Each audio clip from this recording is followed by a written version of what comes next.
Hi everyone. So in today's video we're going to talk a bit about the electronic structure of an atom. So far, either in our previous videos or in class, you've learnt a bit about what the atomic structure is. You've learnt that the atoms have 3 subatomic particles: protons, neutrons and electrons, that the protons and the neutrons are arranged in the nucleus of the atom, and that the electrons orbit around outside the nucleus. So today we're going to talk about how those electrons are arranged. All the information that we need to work this out is in our periodic table. And you remember in our previous video we talked a bit about the 4 things that we know about each, or we can find out about each element from the periodic table. We know the symbol, the name, the atomic number and the mass number. And just to summarise really quickly, the mass number and the atomic number can tell us how to work out how many protons and neutrons. So the atomic number tells us the number of protons. So boron has 5 protons. The mass number tells us the number of protons plus neutrons. So in this case, the mass number is 11. So 11 minus 5 means that it's got 6 neutrons. And then in an atom, so because an atom overall doesn't have a charge, and protons are positively charged and electrons are negatively charged, if boron has 5 protons, it must have 5 electrons as well. So the little summary that we did in the last video was this. So if you're working out, protons is the same as the atomic number, neutrons is the mass number minus the atomic number, and then electrons is the same as the number of protons. If you're not sure about that, or you want to double check, have a look back at the previous video or speak to your teacher about it and they'll be able to help you out. Okay, so if we stick with boron, you'll see I've got the 5 electrons already organised that we've just worked out. So we worked out it had 5 protons, 6 neutrons and 5 electrons. So in this example, we're not going to worry about drawing out the protons and the neutrons and the nucleus. We're just going to write the symbol of the element as in the middle. And then you'll see here I've got labelled, these circles are called, you'll sometimes hear them called energy levels or shells. Your teacher might call them either of those or interchange that, if you know what I mean. So it's good that you know that they both mean the same thing. Okay, so when we're talking about how the electrons are arranged, we have to, these 5 electrons get put into the energy levels or into the shells. Now this first shell is the innermost one, you see it there, and it can only hold up to 2 electrons. So once we've got 2 electrons in there, that's that first shell full. Okay, so we've got 3 electrons left here and they need to go in to the next shell. So we'll fill them in like this. Okay, so this is the second shell or the second energy level. Okay, now this energy level can hold up to 8 electrons, but boron only has 5 electrons. So we used up all the electrons. So that's boron's electronic structure. Now we can also write it as a 2, 3. So what that means is that that 2 represents what's in that first shell, and then the 3 represents what was in the second shell. Okay, so 2, 3. So this tells you how many electrons are in each energy level. Okay, now from now on I'm just going to draw the electrons as X's because I'm going to have too many of these little plastic things running around the screen. So let's see if I can explain this just by drawing it. So if we look at this one, so oxygen, the atomic number is 8. That tells us it's got 8 protons. Its mass number is 16. So 16 minus 8 tells us that it's got 8 neutrons. And then because it has 8 protons, it also has 8 electrons. Okay, so we're going to look at how these 8 electrons are arranged. So we're going to put the symbol in the middle. It's got 8 electrons, so 2 goes into the first shell.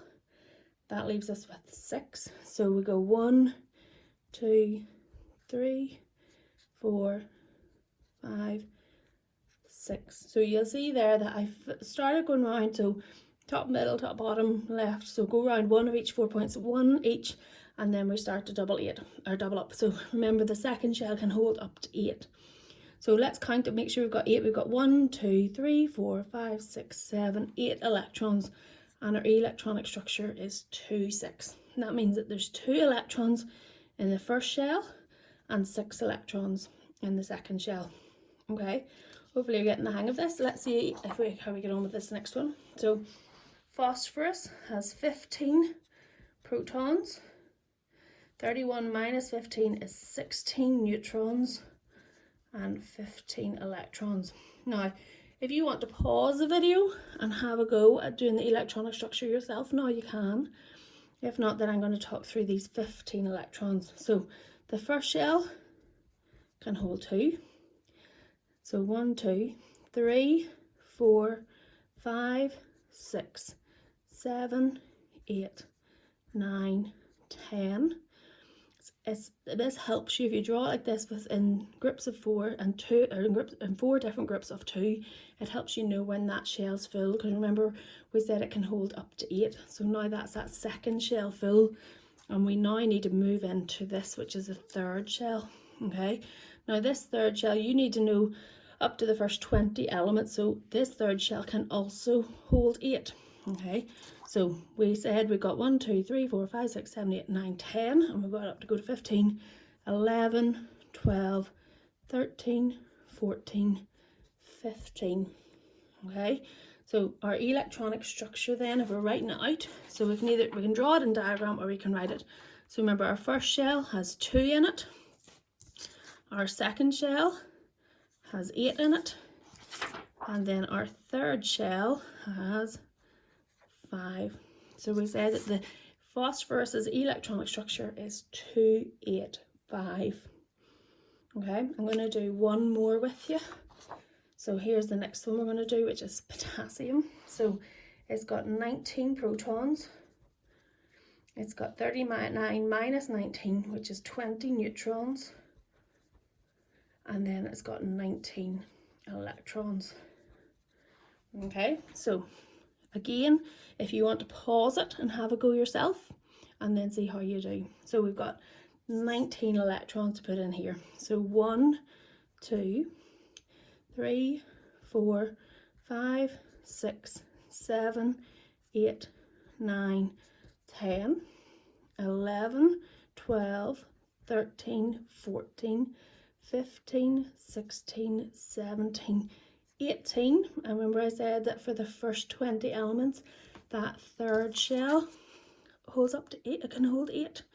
Okay, once we go past 20, whenever you're doing A-level chemistry, you'll learn that it can hold more than 8, but you only need to worry about 8. So if you think about 2 in the first shell, and then just remember 8 for the rest. So we have 18 at the minute, and we need to put another 1. So the electronic structure for potassium is 2, 8, 8, 1. So 2 in the first shell, 8 in the second shell, 8 in the third shell, and 1 in the last shell.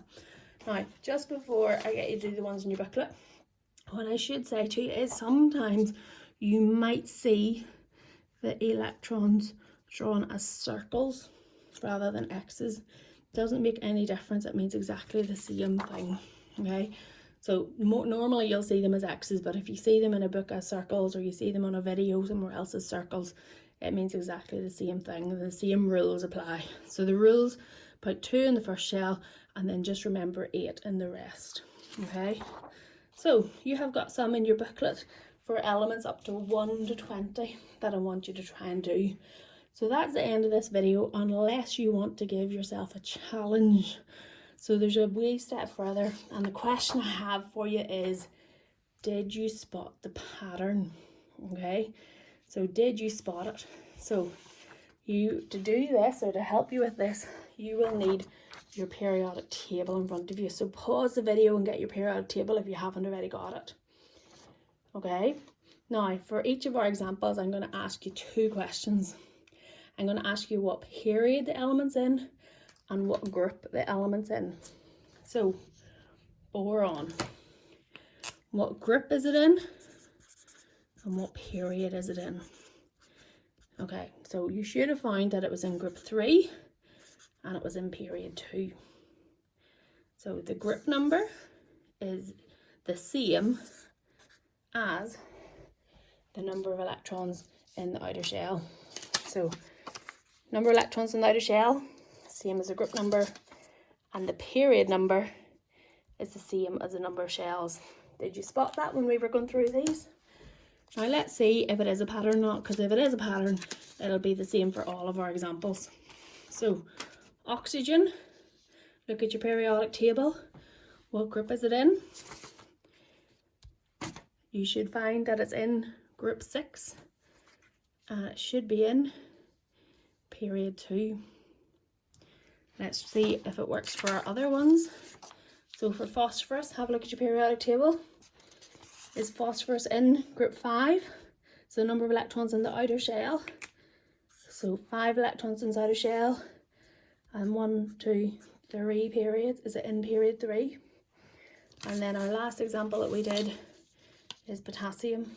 So is potassium in group 1? And is potassium in 1, 2, 3? Is it in period 4? Okay, did you spot that? This is really what makes the periodic table so impressive, how it links to the electronic structure of the elements. So if you want to challenge yourself, see if you can work out the electronic structure of the element in group 6, period 3.